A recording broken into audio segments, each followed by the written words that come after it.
The month was June. Summer was hot. The air polluted. Mosquitoes everywhere. My hope was dwindling. I was working a lot, and I was so excited for Brat to come out. And I was like waiting, like on my knees. It's all I listened to. Yeah, 360. When you're in the mirror, do you know what you see? She's just the shit, and she knows that she is. That's cool. She's also like such a insane songwriter, like such an insane songwriter. Like she wrote like heaters for other people. Like Charli XCX, let's be clear, wrote Senorita.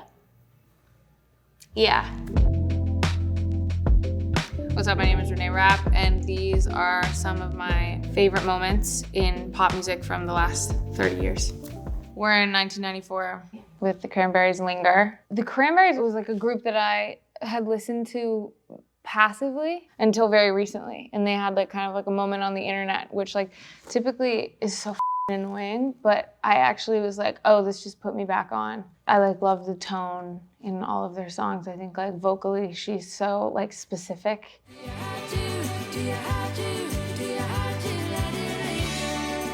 Like that sound is really, really, really cool. We're moving to 1998 with Lauryn Hill, Can't Take My Eyes Off of You. I love Lauryn Hill.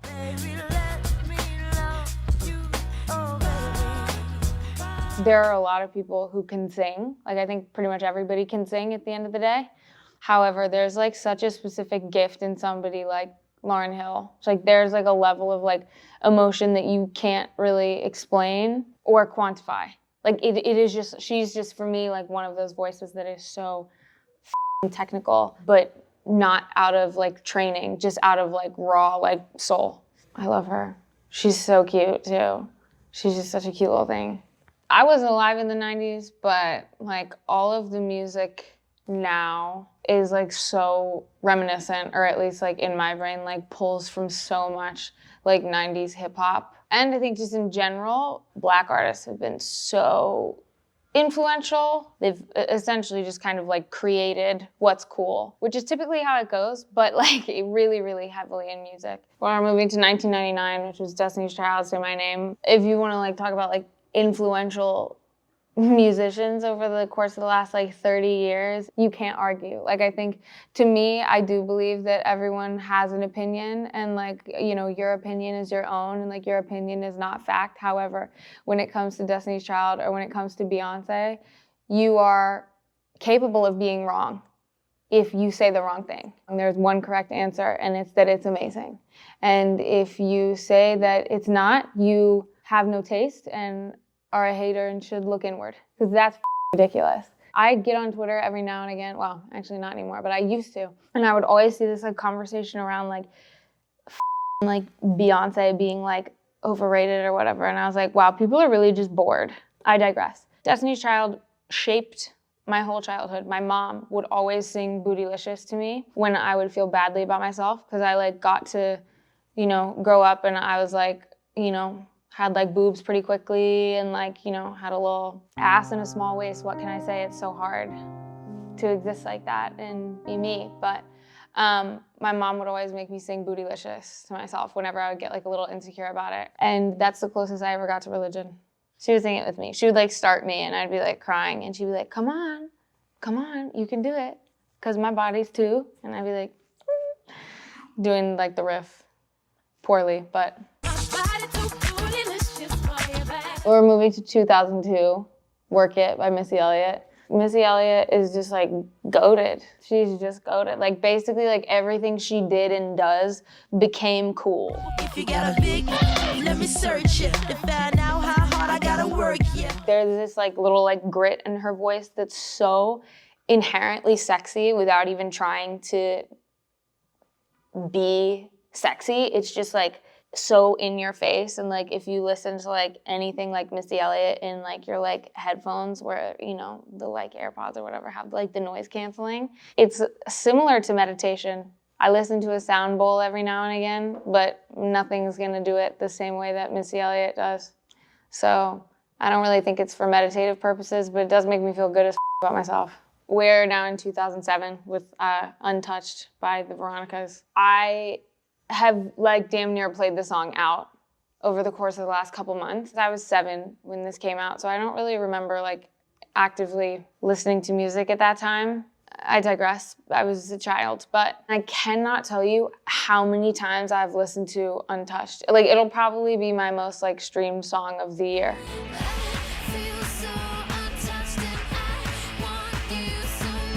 Like, insane. It's all I listen to.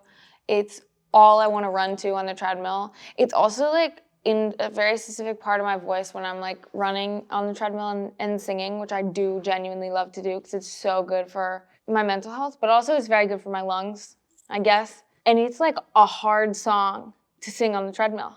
And they're also so hot. They've aged so well. It's ridiculous. They're so fine. I like was stalking them on Instagram the other day. I was like, wow, like that's incredible. Like a round of applause. I also just didn't like actively listen to a lot of pop music as a kid. Like I was only listening to the music that was played for me, right? Which was just like a lot of like R&B, a lot of hip hop, and then a lot of like really heavy like rock stuff that like my dad really loved. But nobody was like playing pop for me, which is strange because it's what I make, but I don't know. We're moving on to Beyonce again. 2008, If I Were a Boy. It's a masterpiece. Like, what are we doing? Like, literally, what are we doing? It's like not, again, up for debate, up for discussion. Keep your opinions to yourself. I genuinely couldn't give less of a fuck. That song is so money. It is so money. It is beautifully written. The vocal performance is crazy. I remember like when I was younger, having the first moment of like when it flips at the very end and being like, but you're just a boy. Like you don't understand. But you're just a boy. I don't date men anymore, but I really understand that song. And if I did at this point in my life, I'm sure I would feel that way because y'all have no respect. That song is amazing. It's so amazing. And she's one of one.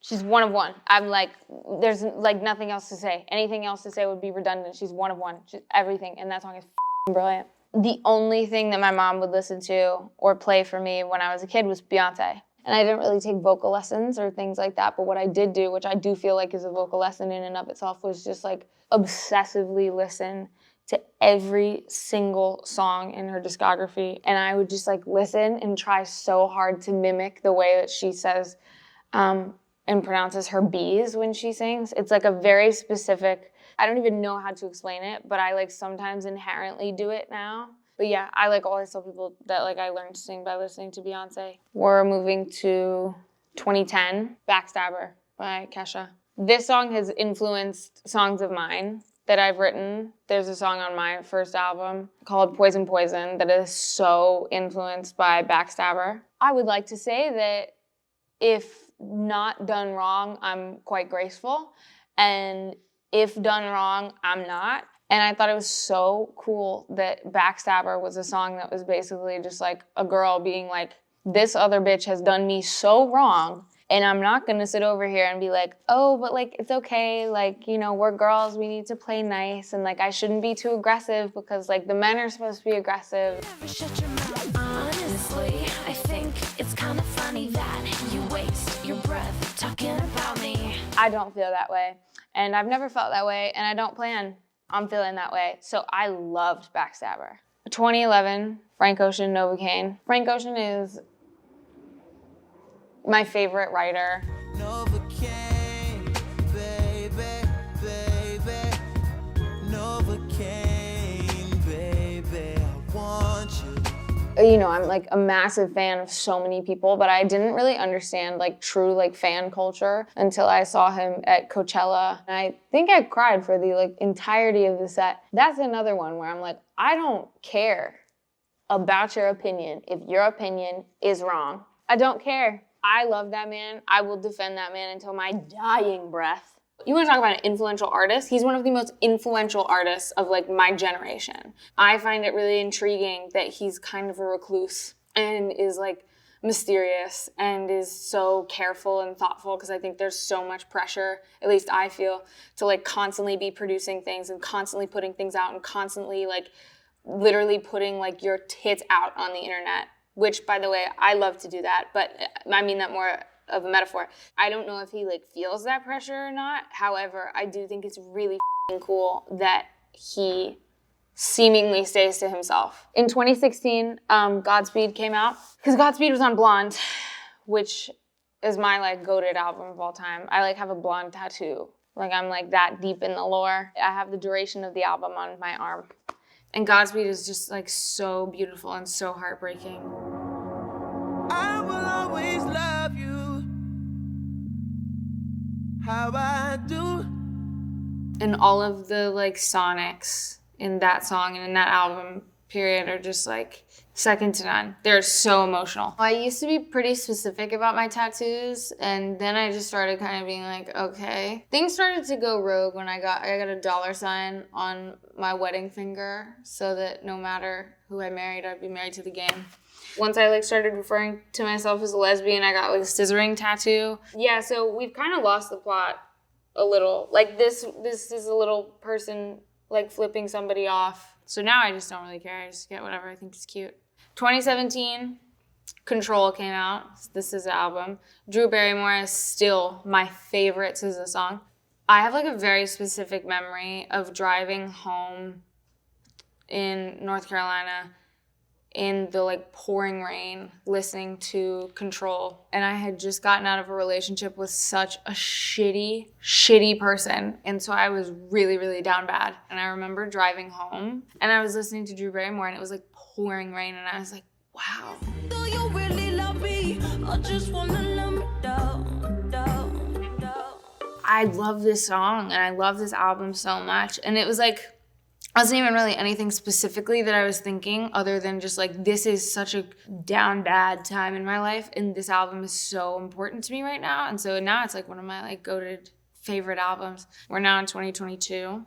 The EP that Remi Wolf released called Juno is so like batshit crazy. Love Remi so much. Like as a person, I love her to death and think she's so talented, but also just am like such a fan of her music and her artist project. It's like so crazy. There's a song on Juno called Cake. I was listening to Cake and I was running and I was trying to sing it and I was very humbled. It is such a bitch to sing. It is so high.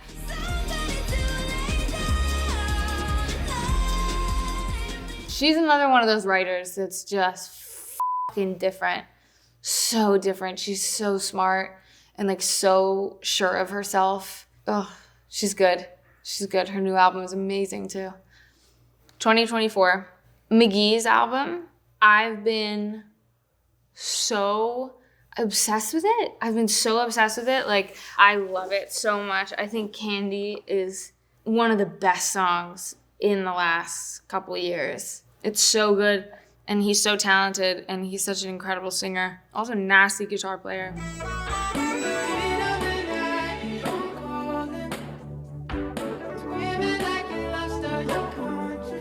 He's so good and so underrated. I love making music so much.